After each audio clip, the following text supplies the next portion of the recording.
Impact பிளேயராக வந்து மேட்ச்சில் ஒரு பெரிய இம்பாக்ட் பண்ண லிஸ்ட்டில் ஒரு பக்கம் மும்பைக்கு எதிராக மேட்சை ஜெயிச்சு கொடுத்த சமீர் ரிஸ்வி அந்த இடத்துல இடம் பிடிச்சிருக்கிறார். அதில் ஆல்ரெடி 4 பேர் இருக்காங்க. அந்த 4 பேர் யார் என்ன அப்படின்றத சொல்லிடுறேன். முதல் இடத்துல சாய் சுதர்சன் 108 நாட் அவுட், எப்படி செஞ்சுரி அடிச்சு நாட் அவுட்ல இருந்திருக்கிறார். அதுவும் யார் கூடனா டெல்லிக்கு எதிராக 2025 போன வருஷம். முதல் இடத்துல சுதர்சனா.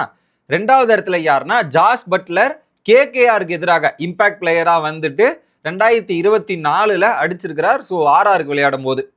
3வது இடத்துல சமீர் ரிஸ்வி மும்பைக்கு எதிராக.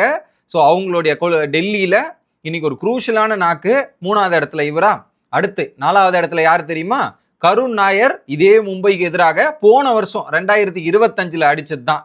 ஸோ அந்த ஒரு மேட்ச் நல்லா ஞாபகம் இருக்கு. 3 ரன் அவுட் அடிச்சு அப்படியே மும்பை கம்பேக் பண்ணி ஜெயிப்பாங்கல்ல. ஸோ இன்னைக்கு அதை நாங்கள் விடமாட்டோம், ரன் அவுட்ல எங்களை விக்கெட் விட்டாலும் நான் வந்து சம்பவத்தை பண்றேன்ற மாதிரி சமீர் ரிஸ்வி அவ்வளோ பியூட்டிஃபுல்லான ஒரு நாக்க விளையாடி மும்பையை வீழ்த்தி டெல்லியை கரையும் சேர்த்தாரு. இந்த இம்பாக்ட் பிளேயர் லிஸ்ட்ல 3வது இடத்துலயும் வந்து சேர்ந்திருக்கிறாரு அப்படின்றது குறிப்பிடத்தக்க விஷயம்.